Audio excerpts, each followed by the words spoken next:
Angin malam berdesir lebih dingin dari biasanya. Maya berdiri di depan pintu kelima, pintu kayu tua yang selalu terkunci dan tak pernah bisa dibuka, bahkan oleh penghuni rumah kos sebelumnya. "Kau yakin mau membuka pintu itu?" bisik suara dari bayangan lorong. Suara itu terdengar seperti berasal dari udara, lembut tapi menghantui. Maya menggenggam liontin pusaka di lehernya erat-erat. Sejak insiden terakhir, liontin itu selalu memberinya kekuatan dan perlindungan. Ketika ia menyentuh gagang pintu, hawa dingin langsung merambat ke seluruh tubuhnya. Kulitnya terasa seperti membeku. Pintu itu mulai bergetar perlahan, seolah merespons kehadirannya. Ada suara rintihan samar dari balik kayu lapuk itu. Tanpa peringatan, pintu terbuka sendiri perlahan, berderit panjang seperti jeritan makhluk tua yang kesepian.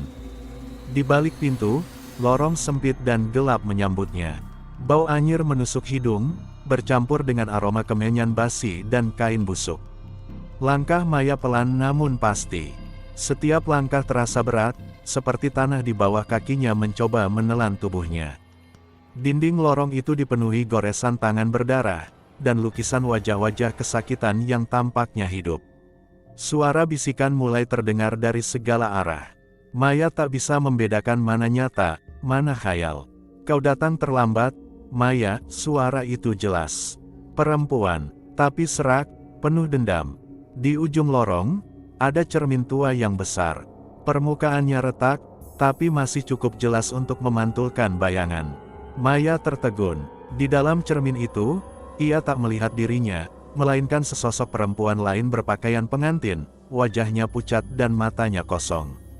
Pengantin itu mengangkat tangannya, lalu perlahan menunjuk ke arah Maya, dan tersenyum dengan mulut robek sampai ke telinga. Cermin itu bergetar hebat lalu meledak, pecah menjadi serpihan tajam yang melayang di udara, mengitari Maya seperti bilah tajam. Namun liontin Maya memancarkan cahaya terang, dan serpihan itu jatuh seketika, seperti dihentikan kekuatan yang tak kasat mata. Dinding lorong tiba-tiba runtuh dan terbuka menjadi ruang besar seperti aula, dengan altar batu di tengah ruangan. Di sekeliling altar, 7 pocong berdiri menghadap tembok. Mereka diam, namun tubuhnya berguncang perlahan. Di atas altar, tergeletak sosok tubuh yang ditutupi kain kafan, digulung rapi seperti baru dikafani. Maya mendekat, jantungnya berdegup kencang. Ia tahu tubuh itu, wajah yang samar terlihat dari balik kain adalah wajahnya sendiri. Ritual belum selesai, suara berat pria tua terdengar di belakangnya. Pria itu muncul dari bayang-bayang ruangan. Dialah pemimpin pemujaan setan yang telah mengorbankan penghuni rumah kos sebelumnya. Tubuhnya tampak lebih renta, tapi matanya bersinar merah. "Kau yang terakhir. Setelahmu, semua pintu akan terbuka," katanya sambil mengangkat tangan, dan pocong-pocong itu mulai bergerak. Maya berlari mundur, tapi ruangan itu berubah bentuk. Dinding bergerak, lantai bergelombang seperti hidup. Pocong-pocong itu melompat-lompat mendekatinya, dengan jeritan melengking yang menusuk telinga.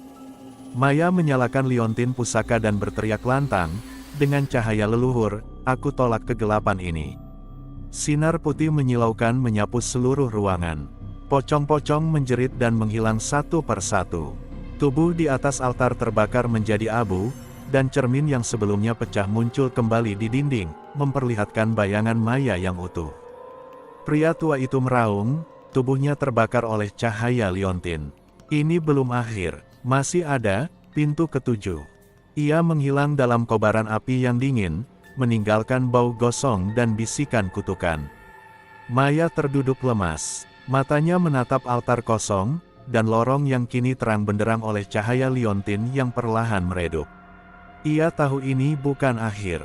Tapi malam ini, pintu kelima sudah berhasil ia buka dan hadapi. Maya keluar dari lorong, kembali ke kamar kosnya yang kini terasa jauh lebih sunyi dan lebih gelap. Dari balik jendela, ia melihat satu rumah kosong di ujung gang kini menyalakan lampunya. Pintu depannya terbuka sedikit. Angin malam berbisik ke telinganya, "Pintu keenam menunggumu, Maya." Maya membuka mata dengan napas terengah-engah. Ia terbangun di lantai kamarnya, keringat dingin membasahi dahinya. Cahaya pagi menembus celah tirai, namun hawa mencekam masih terasa. Mimpi tadi malam tak bisa ia lupakan, ia berada di sebuah tangga melingkar tak berujung, dan setiap anak tangganya berlumur darah segar yang menetes ke bawah. Maya mencoba berdiri, namun telapak kakinya menginjak sesuatu yang basah. Ketika ia menunduk, ia melihat jejak darah mengarah keluar kamar. Dengan gemetar, ia mengikuti jejak itu keluar. Di lorong rumah kos, suasana begitu sunyi, seolah waktu berhenti. Jejak darah mengarah ke arah tangga yang selama ini ditutup dengan rantai dan papan kayu. Tapi kini, penghalangnya telah terbuka. Tidak mungkin, tangga ke lantai bawah. Gumam Maya, tangga ini dulunya dikabarkan sebagai tempat ritual terakhir yang ditutup polisi bertahun-tahun lalu. Dengan langkah pelan, ia menuruni tangga. Setiap langkah terasa berat, suara gemeretak kayu tua mengiringi. Dinding di sekitar tangga dipenuhi coretan merah seperti simbol ritual. Cahaya dari kalungnya kembali menyala samar, memberi penerangan temaram. Semakin ke bawah, udara menjadi lembab dan bau busuk darah menguar kuat. Maya menutup hidungnya dengan lengan baju. Di dasar tangga, ia tiba di lorong sempit yang tak pernah ia lihat sebelumnya. Dinding batu dengan jamur dan noda gelap memanjang ke depan. Di lorong itu terdapat 5 pintu, berjajar rapat, masing-masing dengan simbol berbeda. Pintu pertama terbuka sedikit, mengeluarkan suara bisikan. Maya mendekati pintu pertama. Ketika ia menyentuhnya, pintu terbuka sendiri. Di dalam, terlihat ruangan gelap dengan kasur berlumur darah dan bayangan sosok merangkak di lantai. Maya mundur, menutup pintu dengan cepat. Bisikan langsung berhenti. Ia menoleh ke pintu kedua yang mulai bergetar sendiri. Dengan ragu, ia membuka pintu kedua. Di dalam, ada meja ritual dan lilin hitam menyala. Mayat-mayat berbalut kain kafan tersusun di sudut ruangan, masing-masing wajahnya menghadap ke langit-langit. Salah satu pocong menggerakkan kepalanya. Mata hitamnya menatap Maya. Ia langsung menutup pintu kedua. Pintu ketiga terbuka sendiri, menunjukkan cermin besar yang retak. Tapi refleksi Maya tak muncul. Justru sosoknya yang berdarah dengan mata kosong berdiri di balik cermin. Maya tak tahan lagi. Ia mundur, tubuhnya gemetar. Namun pintu keempat terbuka pelan, angin dingin menyapu wajahnya. Pintu keempat hanya berisi satu kursi dan boneka kayu tua duduk di atasnya. Tapi saat Maya menatapnya, boneka itu tersenyum dan membuka mata. Jeritan nyaring menggema dari dalam ruangan keempat. Maya menutup pintunya dengan kasar, air matanya mengalir. Kini hanya tersisa satu pintu, pintu kelima. Tak seperti yang lain, pintu ini tidak bergerak, tidak mengeluarkan suara. Tapi hawa dingin berasal darinya. Maya mendekat, menempelkan telinganya. Tak ada suara, namun kalungnya menyala terang, seakan memberi tanda bahwa inilah yang ditunggu. Dengan tangan gemetar, ia memutar gagang pintu kelima. Kunci terbuka sendiri, dan pintu bergeser perlahan. Di dalam, ruangan kosong dengan lingkaran besar simbol pemanggilan di tengah. Di atasnya, tergantung sebuah keranda berayun pelan. Ketika Maya melangkah masuk, pintu menutup sendiri. Lampu gantung menyala tiba-tiba. Keranda mulai bergetar, tali penggantung keranda putus, dan keranda jatuh keras ke lantai, mengeluarkan bunyi dentuman seperti peti mati dilempar. Tutup keranda terbuka perlahan. Dari dalam, keluar asap hitam dan sebuah tangan pucat muncul perlahan. Maya tak bisa bergerak. Sosok berpakaian putih dan wajah tertutup kain kafan bangkit dari dalam keranda. Tapi wajah itu adalah wajah Maya sendiri. Sosok itu menunjuk ke arah Maya, lalu berbisik, "Waktumu hampir habis." Tiba-tiba, seluruh ruangan berubah. Dinding meleleh menjadi darah, lantai menjadi tanah kuburan. Maya berdiri di tengah ritual pemanggilan setan yang aktif. Dari bawah tanah, tangan-tangan bangkit meraih kakinya. Pocong-pocong dari keempat ruangan lain berdiri di pinggir ritual. Di antara mereka, terlihat pemilik rumah kos lama, Budarni, berdiri dengan wajah hancur dan mulut penuh lintah. "Kau membuka pintu kelima, sekarang kau bagian dari kami," ucap Budarni sambil tertawa kecil. Maya menjerit, Kalungnya memancarkan cahaya kuat yang menghancurkan sebagian lingkaran ritual. Pocong-pocong mengerang, Budarni terbakar api putih. Lorong itu mulai runtuh. Maya berlari sekuat tenaga menaiki tangga, tanah di bawahnya mulai pecah dan menghisap segala yang ada. Sesampainya di atas, pintu tertutup sendiri di belakangnya.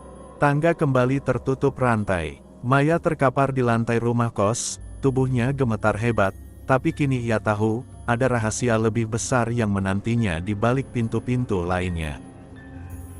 Setelah berhasil selamat dari ritual mematikan di ruang bawah tanah, Maya belum sempat beristirahat.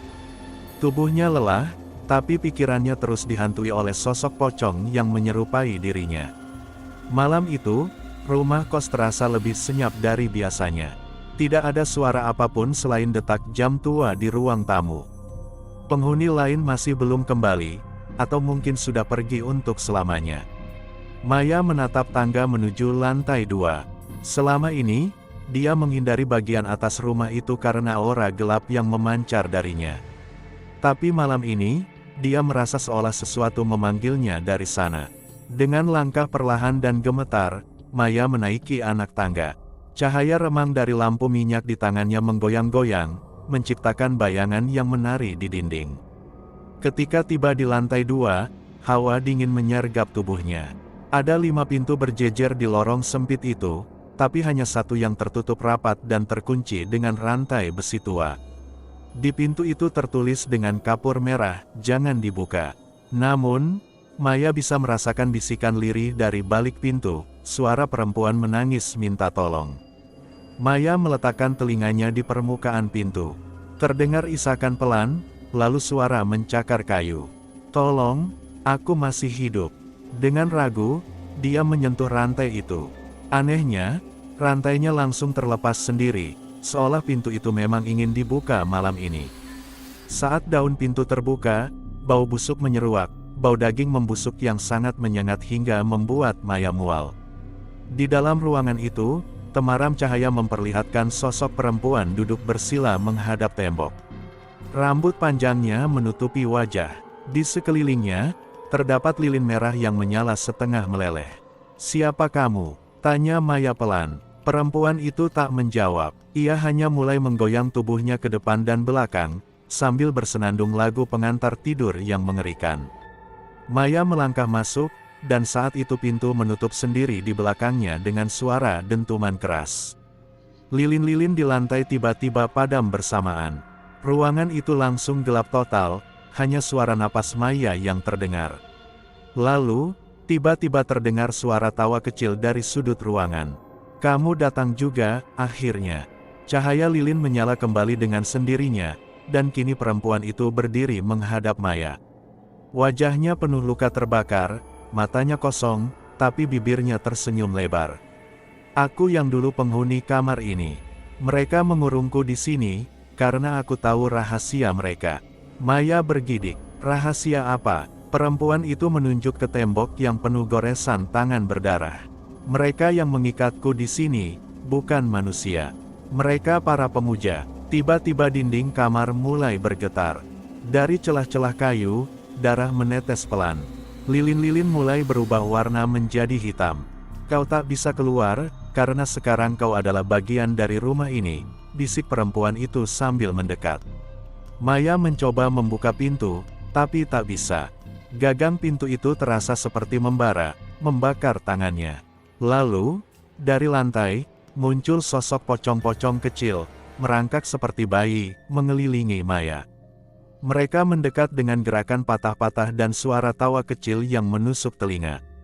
"Lepaskan aku!" teriak Maya. Perempuan itu tertawa keras, dan kulitnya mulai mengelupas, menampakkan wajah mayat di baliknya.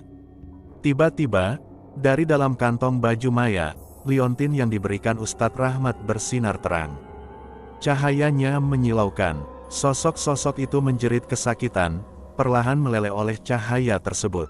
Maya memegang liontin itu erat, berdoa dalam hati. Pintu terbuka secara tiba-tiba, dan angin kencang menghempas seluruh ruangan. Lilin mati, suara tangisan berhenti. Maya berlari keluar dan menutup pintu dengan kuat. Kali ini, Rantai di lantai terikat sendiri, mengunci kembali pintu terkutuk itu. Napasnya terengah, tubuhnya lemas. Tapi dia tahu, apa yang ada di balik pintu itu bukan hanya arwah penasaran, tapi sisa dari kutukan yang lebih besar. Saat Maya turun ke bawah, dia melihat cermin besar di ruang tengah. Dalam cermin itu, dia melihat dirinya, berdiri di lantai 2, menatap balik. Ia menoleh ke atas, lorong lantai 2 gelap, kosong, tapi dari bawah, terdengar suara pintu terkunci terbuka lagi, dan suara perempuan berbisik, "Kita belum selesai." Malam itu, Maya duduk di kamar dengan tubuh yang gemetar. Setelah kejadian kemarin, ia tidak berani menutup matanya terlalu lama. Setiap kali kelopak matanya tertutup, bayangan pocong kecil yang merangkak dari lantai selalu muncul. Suara desir angin dari jendela tua seakan berbisik pelan, memanggil namanya dari luar. "Maya, Maya," begitu lirih namun terasa dekat sekali. Maya mencoba mengalihkan pikiran dengan menyalakan lampu kamar dan membuka Al-Quran kecil yang selalu ia bawa. Namun ayat-ayat suci yang ia baca malah seperti tenggelam dalam keheningan yang menyeramkan. Pukul 2 dini hari, cermin besar di sudut kamar Maya tiba-tiba berembun. Padahal tidak ada sumber panas maupun udara lembab di sana. Maya menoleh. Di balik pantulan cermin, ia melihat sosok perempuan mengenakan mukena putih lusuh berdiri mematung sambil memegang sesuatu di tangannya. Tapi saat Maya menoleh langsung ke sudut kamar, tidak ada apa-apa di sana. Hanya bayangan dirinya sendiri dalam keadaan ketakutan. Ia mendekat ke cermin, mencoba menenangkan diri, berpikir bahwa itu hanya bayangan imajinasinya yang lelah. Namun sosok dalam cermin malah mulai tersenyum, senyuman lebar dan ganjil. Maya mundur, sosok itu tetap menatap dari cermin. Kali ini matanya hitam legam, tak ada putihnya sama sekali. Tiba-tiba, dari dalam cermin muncul tangan yang menekan dari balik kaca. Cermin tampak melengkung seperti air yang bergetar. Maya menjerit dan berlari keluar dari kamar. Namun lorong rumah kos kini tampak berbeda, lebih panjang, lebih gelap, dan tak ada satu pintu pun yang terbuka. Ia berlari ke arah tangga, tetapi setiap anak tangga seolah memanjang tak berujung. Cahaya dari lampu redup menyorot samar, seolah memandu tapi juga menjerumuskan. Di bawah, pintu depan terlihat. Maya berlari sekuat tenaga ke arah sana. Tapi saat ia menyentuh gagangnya, pintu itu hilang. Yang tersisa hanya dinding tua penuh retakan dan noda hitam. Suara ketukan terdengar dari belakang. Pelan, berulang, tapi makin keras. Ketukan itu berasal dari cermin kecil yang tergantung di lorong. Maya mendekat, dengan nafas terengah. Ia melihat pantulannya sendiri, tapi versi dirinya dalam cermin memegang lilin dan tersenyum menatapnya. Lilin itu tiba-tiba menyala dalam cermin. Cahaya dari lilin menyebar, menunjukkan ruangan di balik pantulan yang penuh dengan simbol-simbol ritual. Dalam pantulan cermin itu, Maya melihat dirinya duduk bersila di tengah lingkaran darah, di sekelilingnya terdapat pocong kecil dan sosok perempuan bermukena lusuh. Tanpa sadar, Maya mulai meniru gerakan dari dalam cermin. Kepalanya mendongak, matanya kosong, dan mulutnya mulai komat-kamit membaca sesuatu yang tidak ia pahami. Sekujur tubuhnya terasa dingin. Sebuah bisikan masuk ke telinganya, "Kau sudah terikat. Tidak ada jalan kembali." Tiba-tiba, seseorang menarik tubuh Maya dari belakang. Itu Bu Ratmi, pemilik rumah kos. Wajahnya pucat dan matanya merah menatap Maya tajam. "Kau sudah melihatnya?" "Iya," gumam Bu Ratmi. "Kau yang terakhir." Cermin itu tidak memilih sembarang orang. Maya terpaku. "Apa maksud ibu? Apa yang ibu sembunyikan selama ini?" "Cermin itu adalah pintu. Tapi bukan untuk keluar, melainkan untuk mereka masuk," ujar Bu Ratmi sambil menatap cermin yang kini bergetar. Seketika, retakan muncul di cermin. Dari dalamnya, muncul tangan-tangan kecil, wajah-wajah pucat, dan sosok perempuan dengan rambut panjang yang menjerit tanpa suara. Bu Ratmi berlutut dan mulai membaca sesuatu dari kitab kuno di tangannya. Lantai mulai bergetar dan suhu ruangan menurun drastis.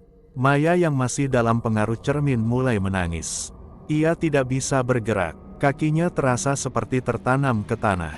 Sosok dalam cermin kini melangkah keluar sepenuhnya. Ia membawa sebuah potongan kepala yang masih meneteskan darah segar. "Itu anak pertamaku, tumbal pertama," bisik Bu Ratmi, menitikkan air mata. "Aku ingin mengakhiri ini, tapi tidak bisa." Maya berteriak memanggil nama Tuhan. Sosok-sosok dari dalam cermin menjerit bersamaan dan mencoba menariknya masuk ke dimensi lain. Tapi tiba-tiba, satu cahaya putih muncul dari saku Maya. Itu jimat pemberian Ustaz Rahman beberapa episode lalu. Cahaya itu menyebar cepat, membakar sosok-sosok kegelapan di sekitar mereka. Cermin pecah berkeping-keping, dan api muncul dari bawah lantai. Rumah kos bergetar, barang-barang beterbangan, dan suara jeritan memenuhi setiap sudut ruangan. Maya dan Bu Ratmi terlempar keluar rumah. Saat mereka bangun, rumah kos itu sudah menjadi abu, hangus terbakar. Warga sekitar hanya berdiri menyaksikan dari kejauhan, tidak berani mendekat. Tak ada yang tahu apa yang sebenarnya terjadi di dalam sana. Maya duduk lemas di trotoar, memandang langit malam yang kini sunyi. Tapi dari kejauhan, ia masih mendengar bisikan lirih dari puing-puing rumah, "Kami belum selesai." Episode itu ditutup dengan Maya memegang jimat yang kini retak, matanya merah karena menangis, dan dari balik reruntuhan, sepasang mata hitam legam masih mengintainya. Malam itu hujan mengguyur deras. Petir menyambar berkali-kali, menerangi langit kota lama yang kelam dan sepi. Di dalam rumah kos, Maya duduk terpaku di depan sebuah cermin tua yang entah dari mana muncul di kamarnya. Cermin itu memiliki bingkai kayu berukir tengkorak kecil di tiap sudutnya. Ukirannya terasa asing, seperti tulisan kuno yang mengundang ketakutan. Maya sudah mencoba membuangnya, tapi setiap kali ia membuang cermin itu keluar rumah, keesokan harinya cermin itu selalu kembali berdiri di sudut kamar, seolah menunggu. Bu Ratmi memperingatkan Maya, "Cermin itu bukan milik kita. Itu milik mereka yang terjebak di antara dunia." "Siapa mereka?" tanya Maya pelan, suaranya bergetar. "Arwah yang terikat dalam ritual pemujaan, yang dahulu gagal dilepaskan," jawab Bu Ratmi dengan mata berkaca-kaca. Malam itu, Maya mencoba menutup cermin dengan kain putih, tapi kain itu tiba-tiba terbakar dengan sendirinya, meninggalkan bau anyir yang menyengat. Dari dalam cermin, Maya melihat sosok-sosok mulai muncul, bayangan samar wanita menangis, pria tanpa wajah, dan sosok anak kecil tanpa mata. Tubuh Maya kaku. Ia tak bisa bergerak, matanya hanya bisa menatap dalam ke arah pantulan yang tidak mencerminkan realitas, tapi dunia lain yang lebih gelap. Bu Ratmi masuk tergesa-gesa. "Jangan lihat langsung ke matanya," teriaknya, tapi Maya sudah terlambat. Dari balik cermin, sesosok wanita berkain kafan muncul, dengan mata hitam dan darah menetes dari mulutnya. Tiba-tiba kamar menjadi dingin. Napas Maya berembun, lampu padam, digantikan cahaya redup dari dalam cermin itu sendiri. Maya berlari keluar kamar, tapi koridor rumah kos itu berubah. Ruangannya memanjang, pintu-pintu kamar menjadi tembok yang menangis darah. Suara jeritan mulai terdengar dari berbagai arah. Jeritan orang yang tak bisa keluar, yang dikurung dalam dimensi cermin. "Kau sudah melihat ke dalam mata mereka. Sekarang mereka bisa melihatmu," bisik suara dari langit-langit rumah. Di tangga, Maya melihat sebuah bayangan berdiri, itu dirinya sendiri, tapi dengan wajah kosong dan mata putih. Maya mencoba kabur ke lantai bawah, tapi cermin lain menantinya. Kali ini cermin lebih besar, setinggi tubuh manusia dewasa, diletakkan di tengah ruang tamu. Ia mendekat, dan dari dalam cermin, ia melihat ruang bawah tanah tempat ritual pemujaan dahulu dilakukan. Namun kini, ruangan itu penuh dengan mayat terbungkus kafan yang tergantung di langit-langit, berayun pelan seiring angin yang tak terasa. Tiba-tiba cermin itu pecah, dari dalamnya keluar kabut hitam pekat yang mendorong Maya hingga terjatuh.